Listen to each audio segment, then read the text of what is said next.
¿Qué tal? Bienvenidos a una nueva entrega de Buenas Razones para Conversar. La entrevistada de hoy es sensacional. Estoy hablando de Montse Kramer, quien nos va a hablar sobre el futuro de la educación. Montserrat Kramer es educadora y ex ministra de Educación del Ecuador. Con ella hoy vamos a hablar sobre el significado de la pandemia para la educación, es decir, ¿qué ocurrió en esta crisis educativa? ¿Cómo respondieron los países? ¿Cuáles fueron los aprendizajes más importantes? Vamos a hablar sobre conectividad, la necesidad de conectividad, sobre el rol de la televisión durante esta emergencia y sobre el futuro de la educación en estos tiempos de post-pandemia. Aunque aún no estamos en los tiempos de post-pandemia, pero en estos tiempos en los que ya hemos aprendido a manejarnos durante una emergencia educativa. A continuación, Montserrat Kramer. Montse Kramer, bienvenida a Buenas Razones para Conversar. Qué gusto tenerte con nosotros. Este es un espacio en el que, como dice su nombre, siempre hay buenas razones para sentarse a conversar, para analizar y para pensar juntos. Yo creo mucho en el diálogo. Definitivamente es la mejor manera de convivir, es a través del diálogo y hacer de la diferencia una ventaja, y definitivamente no es una desventaja.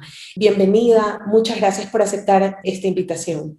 Muchísimas gracias a ti, Mónica. Creo que lo primero que quisiera hablar contigo definitivamente es que como ministra de Educación en Ecuador enfrentaste la peor crisis de la historia de la educación. ¿Qué significó eso para ti?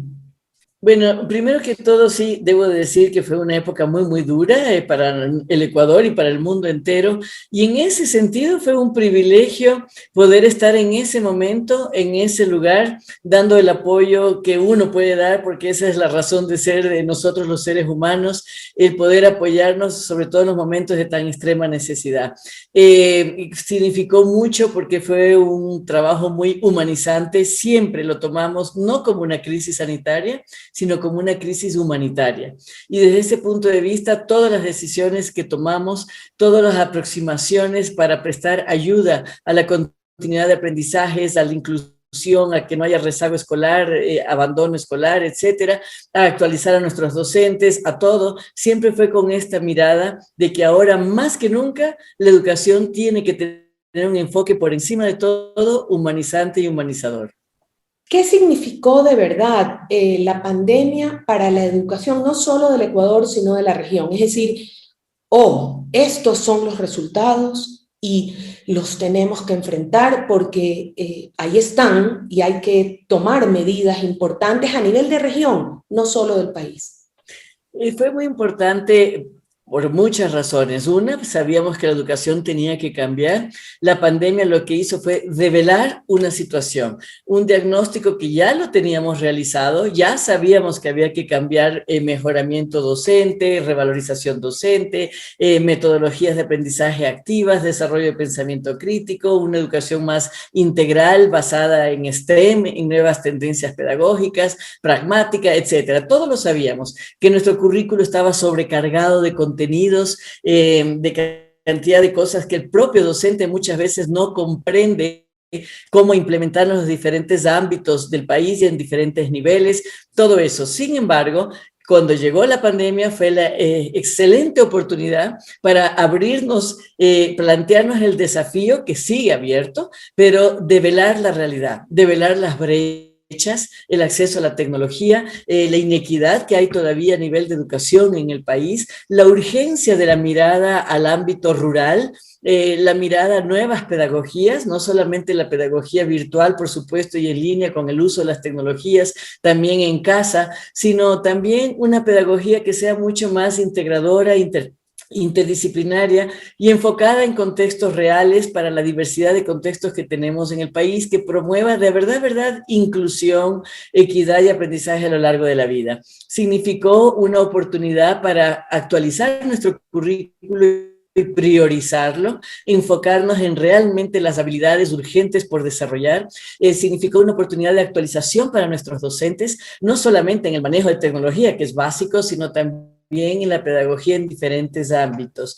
Significó la unión entre la comunidad y la escuela. Ahora hablamos de una sola comunidad educativa, que fue importantísimo. Fue un cambio de mentalidad de absolutamente todos. Comprender que los ambientes de aprendizaje no están solo en el aula, están en la sala de tu casa, en el parque del vecindario, están absolutamente en todas partes, y que eso es justamente lo que necesitamos ahora, especie de ecosistemas educativos, una comunidad que interactúan todos con todos y todos aprendemos, todos enseñamos, guiados por supuesto por la estructura de la escuela, pero con mucha más permeabilidad, resiliencia, capacidad de adaptación a la incertidumbre y, como digo, con mucha conexión más que conectividad. La conectividad es indispensable, obvio, pero la conexión humana, así como en economía se habla ahora de cadena de valor agregada, yo creo que en educación es exactamente igual. Conexión de unos con otros, y todos aprendemos y enseñamos y nos nutrimos en esta cadena integral de educación. Casi todo lo que has mencionado lo he escuchado en conversatorios de UNESCO, internacionales, hablan de las mismas brechas, de que la pandemia reveló vacíos que había que atender o necesidades que había que atender, y yo te diría que se aplica a casi todos los países de la región. Casi todos los países de la región se sorprendieron, no tienen internet todos. Y tú nombraste hace un momento las brechas tan grandes. Muchas de las cosas que tú dijiste son mucho más fáciles de aplicar con población urbana, con población que tiene mejores recursos económicos, con población que accede a tecnología, a conectividad, o inclusive con población que tiene un mejor nivel de educación, ¿sí? Y me imagino que el desafío más grande, y tú hablaste de atender habilidades urgentes, usaste esas palabras. Entonces, doble pregunta, ¿cuáles son esas habilidades urgentes y qué medidas de verdad en la región se pueden pensar en esa población de verdad desfavorecida que no recibe este plan de la misma manera que una población que tiene mejor educación, mejores recursos económicos, inclusive sociales? Sí, en cuanto a la primera parte de la pregunta de estas habilidades urgentes, creo que es lo que ahora sí se ha comprobado más que nunca, las habilidades siglo XXI de las que se habla, o las destrezas blandas, en el sentido de que definitivamente vemos la urgencia de una formación en una comunicación empática y efectiva. Ambas cosas, empática porque tenemos que aprender a escuchar, y escuchar con atención y ponernos en el lugar del otro para comprender, y eso tiene mucho que ver también con justo el desarrollo del pensamiento crítico. La gente a veces oye pensamiento crítico y cree que es cuestión de criticar. No, para nada. Lo que menos necesitamos en este momento son personas criticonas. Lo que necesitamos son personas analíticas que puedan argumentar desde varios puntos de vista y puedan comprender los otros puntos de vista, aunque no sean afines, y sumar y generar sinergias que suman mi punto de vista más el punto de vista del de lado, que algo de bueno tendrá y me hará comprender y aprender algo, y ampliamos los puntos de vista y la comprensión. Es más fácil así manejar la incertidumbre, a la que sí tenemos que acostumbrarnos. Otra gran habilidad que hay que desarrollar urgente es eso. De ahora en adelante, algo nos ha mostrado el mundo, es que el cambio será permanente. Por lo tanto, la capacidad de adaptación es algo urgente en nuestros niños y más que nada en los adultos, porque los adultos hemos tenido más dificultad al cambio que los niños. Los niños lo aprenden de manera natural. Los adultos lo que tienen que hacer es generar una actitud proactiva en ese niño, con una resiliencia positiva de adaptación al cambio, en el que no le inspire temor, porque lo que hemos visto también en la parte, si quieres, afectada, o que ha afectado la pandemia, es que los adultos nos ha costado mucho, nos hemos dejado, y quizás ahí viene una responsabilidad muy fuerte de entender que la educación es una corresponsabilidad no solo de la familia y la escuela, sino de los medios de educación, por ejemplo, medios de comunicación que deberían ser medios de educación.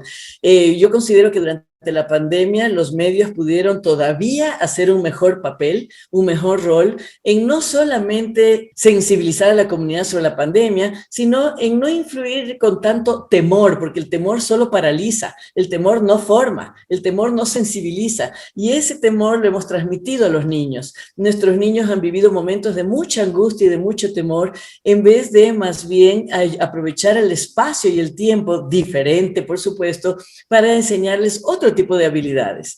En ese sentido, insisto, creo que la educación ahora es mucho más corresponsable de todos, esa interacción.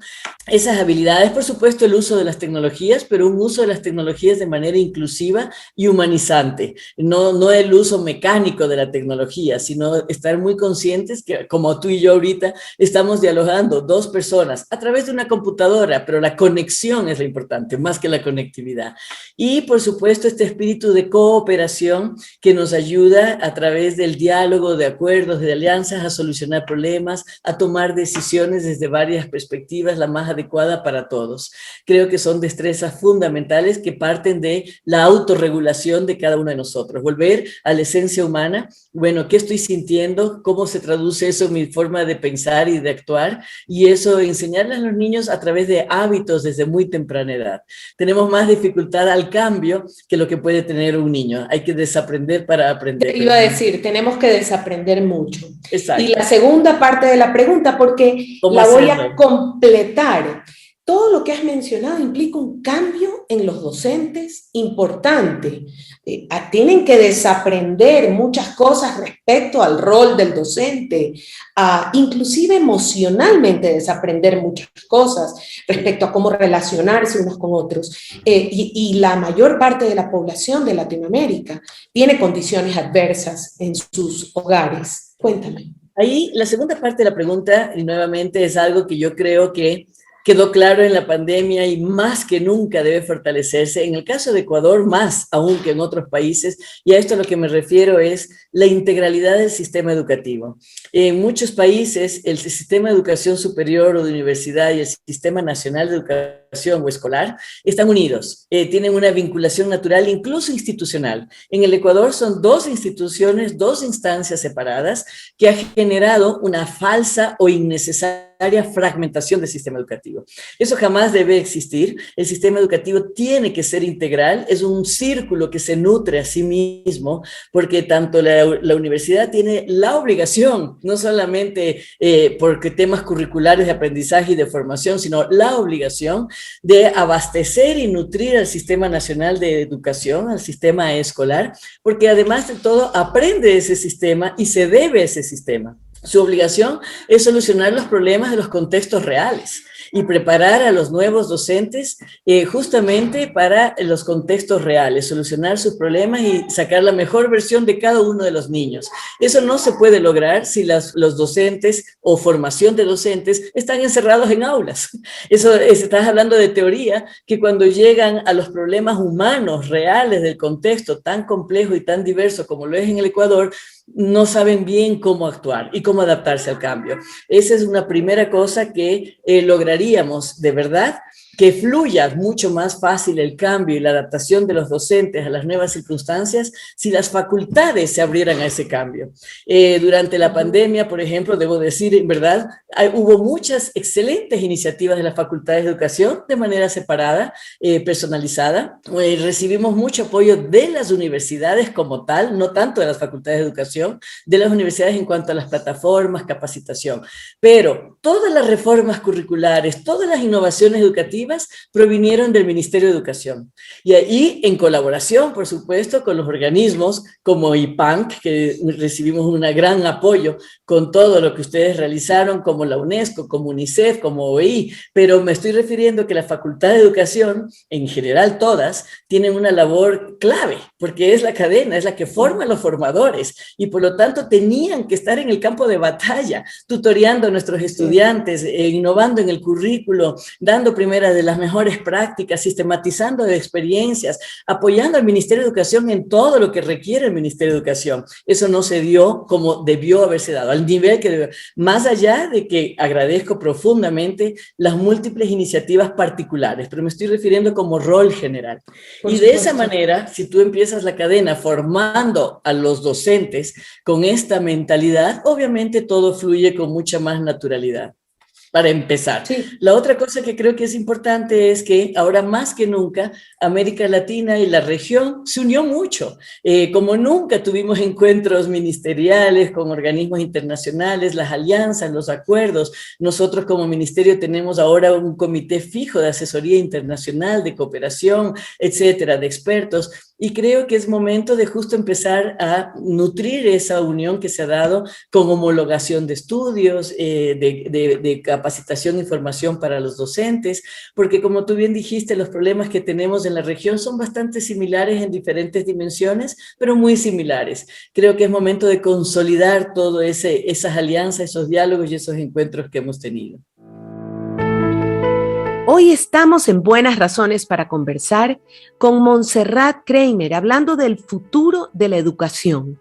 Así es, del futuro de la educación en estos tiempos de post-pandemia. Seguimos con Montserrat Kramer.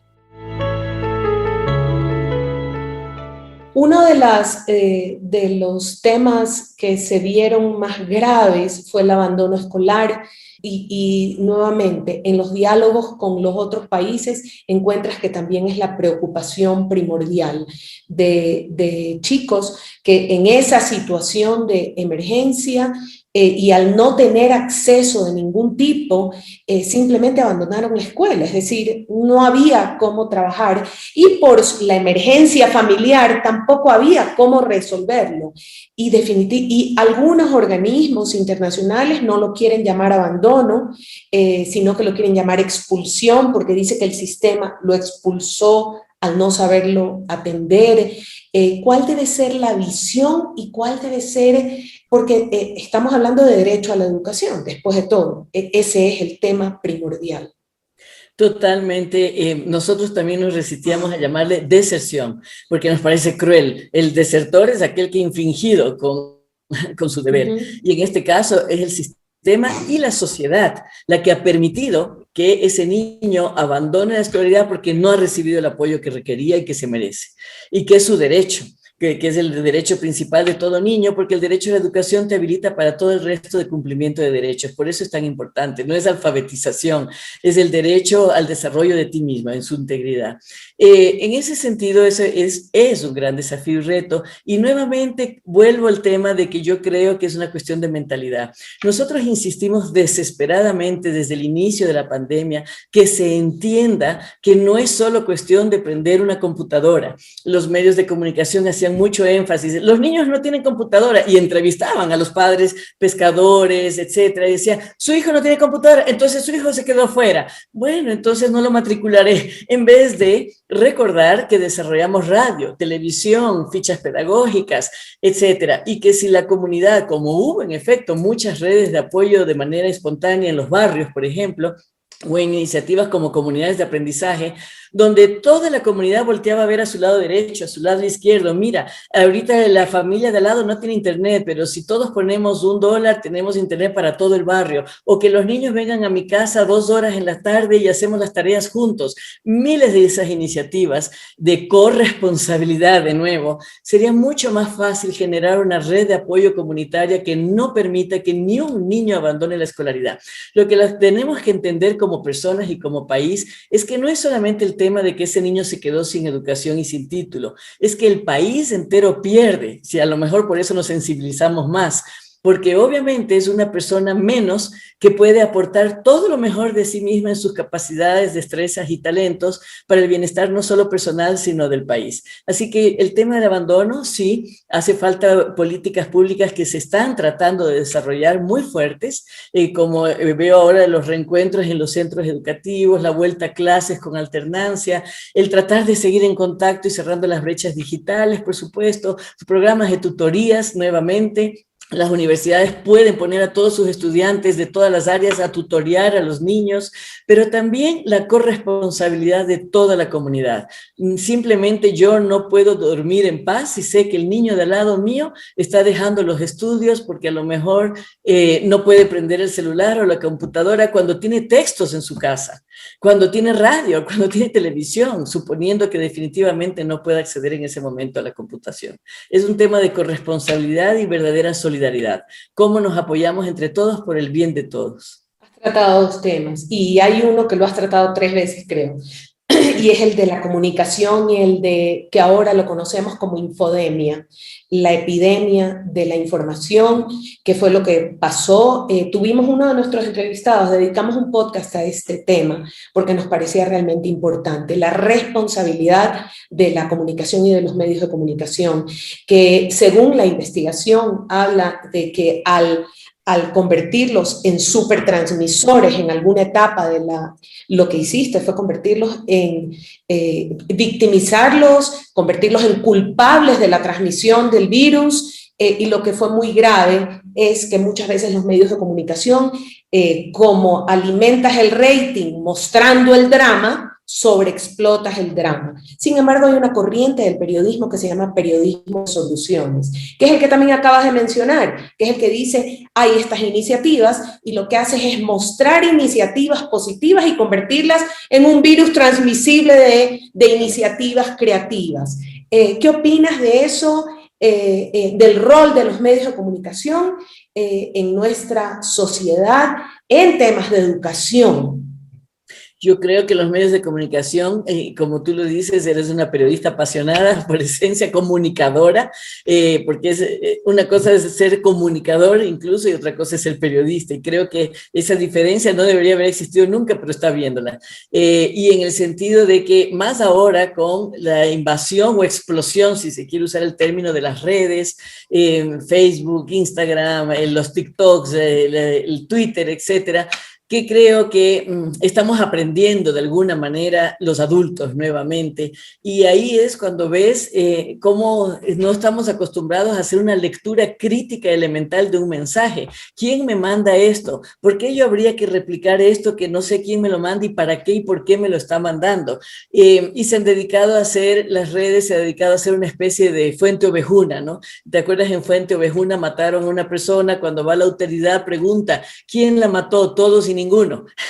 Es tal cual lo que está pasando en las redes ahorita. Las redes se han vuelto justicieras, pero a veces con intereses detrás que desatan toda una corriente, infaman, calumnian, destrozan y desinforman, que es lo más grave. Es muy cruel lo uno, pero lo más grave es que no permiten informar y orientar y guiar adecuadamente a la población, en casos sobre todo de crisis. Yo creo que en estos momentos más que nunca urge esta conciencia crítica real de evaluar, analizar y ser muy responsables de lo que decimos, por el bienestar nuestro, también por el honor y compasión del otro, pero sobre todo de la sociedad y del país. Es urgente el rol de los medios de comunicación y una reflexión y un replanteo total de lo que se entiende por periodismo, de lo que se entiende por, como tú bien dices, el rating. No podemos seguir quién viene primero, la gallina o el huevo o la gallina. Entonces tenemos que tener crónica roja. Lastimosamente, cuando uno ve ya los medios, ves dos noticias interesantes, los dos primeros titulares que los encuentras en todas partes, y el resto son accidentes, asesinatos, mafia, muerte y corrupción. Entonces, eso en un niño, solamente quiero imaginarme, en esta época en que la brújula es muy relajada, la relatividad es extensa, ¿cómo se está formando la mentalidad de un niño encerrado en una casa que solamente ve lo horrible que es el mundo y que sus padres están llenos de angustia y temor? Yo solamente pregunto, ¿qué generación estamos formando? ¿Con qué visión del futuro? ¿Con qué proactividad? Y también con qué optimismo. Y no hay cosa más terrible para la existencia de la persona que volverse nihilista, o sea, es decir, el escepticismo, a tal punto que ya no tienes a qué aferrarte, ya no tienes en qué creer, porque si algo sostiene al ser humano es la búsqueda de sentido y significado. Y si los medios se encargan de destrozar todo el sentido y significado de todos los ámbitos y no construir o proponer otros, porque no digo que no se develen las verdades, que no se investigue, pero propongan otro sentido y significado que realmente ayude a las personas a mejorar su calidad de vida. Eso creo que es una emergencia. Has tocado dos temas. No voy a llegar al que quiero llegar. Dos temas. Uno, que es el del periodismo para niños.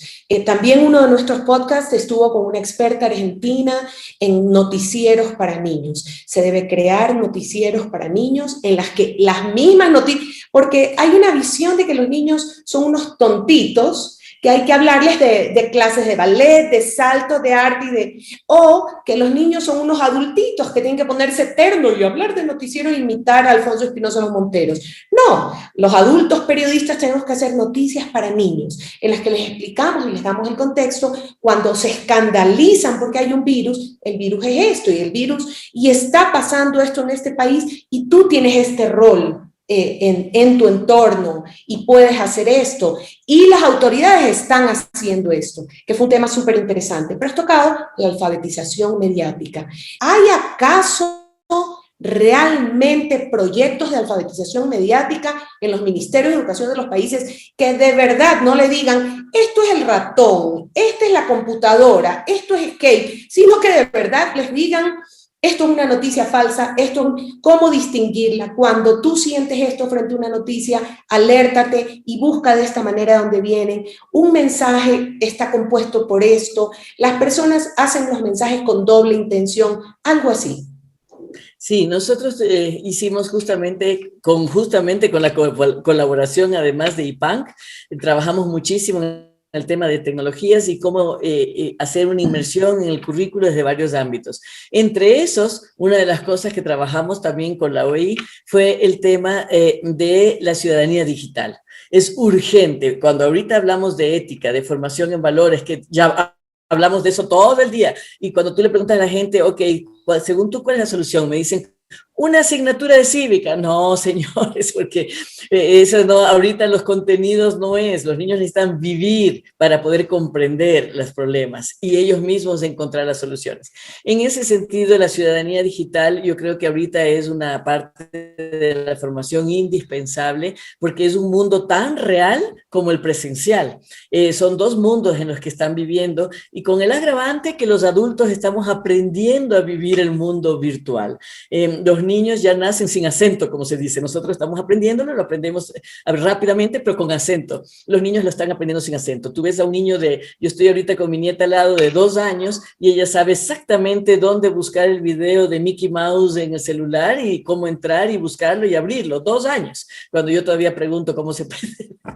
Entonces, en ese sentido, creo que tenemos que actualizarnos por completo y como tú muy bien has dicho, a veces tratamos a los niños como pequeños en su mentalidad. Y resulta que en estos momentos, en efecto, los niños están más actualizados que nosotros, acceden a la información y al conocimiento de manera directa, porque además nosotros en nuestra falta de pensamiento o de análisis crítico, de filtro, les prendemos y dejamos.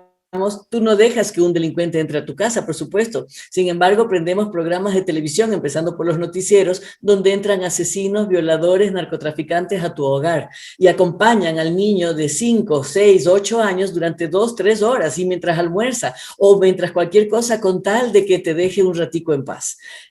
Así que creo que ese tema es muy, muy importante, meterlo en los currículos, en las fichas pedagógicas, en las metodologías activas, en todo lo que hablamos, meter siempre esta comprensión de que estamos viviendo 2 mundos paralelos y que ahora más que nunca es urgente este análisis crítico del mensaje y de la comunicación. Y finalmente, tú has hablado mucho y perdón que me vaya para atrás, de estas comunidades de aprendizaje o de la necesidad de generar, y eso pasa por el que aprendamos como países a dejar ciertas autonomías en los territorios y que no sea todo tan vertical, si es que esa es la palabra, o tan centralizado, pero habla de que y es una manera de atender esas brechas. La manera de atender esas brechas es que la escuela no solo se dedique al alumno, sino a la familia, y que juntos decidamos y que juntos aprendamos y eduquemos a los niños, o que juntos nos protejamos. Cuéntame un poco esa visión que es tan importante. Sí, aquí hay 2 puntos rápidos. Un fundamento pedagógico de comunidades de aprendizaje. Un fundamento es que definitivamente la manera de desarrollar toda la parte neurológica, si se quiere, neuroaprendizaje, es la comunicación real. Uno se construye en relación al otro. Si tú encierras a un niño en una habitación en blanco sin interacción con nada ni nadie, difícilmente se desarrolla todas las habilidades cognitivas y emocionales de una persona. Por lo tanto, el diálogo, el aprendizaje de por sí, por esencia, es dialógico. Y lo que llamamos incluso la pedagogía del constructivismo, el constructivismo social, etcétera, no es solo en la persona, lo hace en construcción colectiva con el otro. Es lo que ahora también se llama no solo inteligencia emocional, sino inteligencia social. Las destrezas de cómo aproximarte al otro para vivir en comunidad. La otra cosa que evidencian los estudios educativos es que aquellas comunidades, familias, porque ahora incluso la noción familia es variada, pero cuando el niño sabe que la comunidad cercanísima, llámese familia o comunidad o barrio, está pendiente de él, es importante, está siendo percibido todo el tiempo, su aprendizaje es mucho mayor. Todos sabemos que los aprendizajes empiezan en el sistema límbico, es decir, la parte emocional que antes se consideraba como algo separado de la razón, ahora sabemos que es el motor. El niño empieza cuando se siente seguro, bien aceptado, importante, se abre y pasa toda la información al lóbulo frontal y aprende, se concentra, planifica, aprende. Cuando el niño está impactado emocionalmente, se siente solo en ambientes no cálidos, ambientes no seguros, no se concentra y no aprende. Por lo tanto, por esas razones, llevado esto, ya llevado a una hacia más allá, si tú además cierras las brechas de las comunidades vulnerables o comunidades con menores recursos y sumas los esfuerzos y la colaboración de todos, entonces tenemos que todos se están formando, mejora la calidad de vida del adulto, pero también mejora la calidad de vida del niño. Si la familia se involucra con la escuela y la escuela da formación continua a los adultos, hay gratitud hacia la escuela y el niño se siente que quiere más a su escuela. Es toda una sinergia positiva y detona círculos virtuosos. Qué maravilla, hay tanto por hacer. Montserrat, no sabes cómo agradezco, es una de las mejores conversaciones que he tenido en nuestro podcast Buenas Razones para Conversar, y yo diría que hoy día han sido buenas razones para aprender. Muchísimas gracias por habernos recibido, gracias por todo lo que has compartido, y espero que te tengamos en otra oportunidad.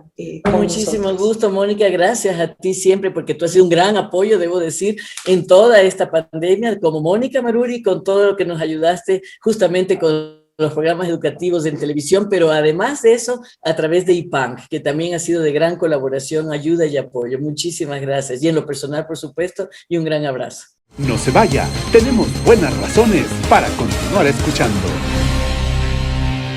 Este podcast se llama Buenas Razones para Conversar y debería de llamarse Buenas Razones para Aprender.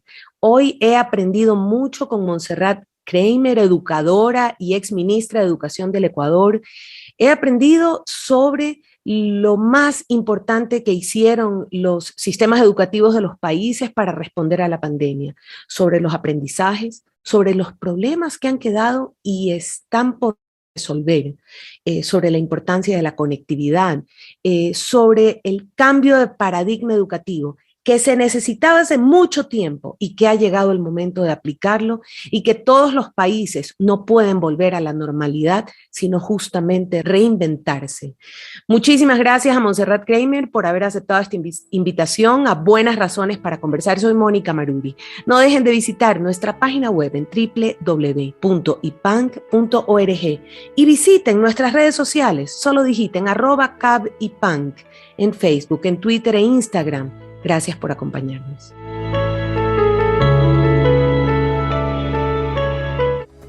Los esperamos en una siguiente entrega porque siempre habrán buenas razones para escuchar a nuestros invitados. Buenas razones para conversar. Buenas razones para conversar. Un podcast del Instituto Iberoamericano del Patrimonio Natural y Cultural IPANC de la Organización del Convenio Andrés Bello. Dirección General, Mónica Maruri. Producción y realización, Víctor Novoa.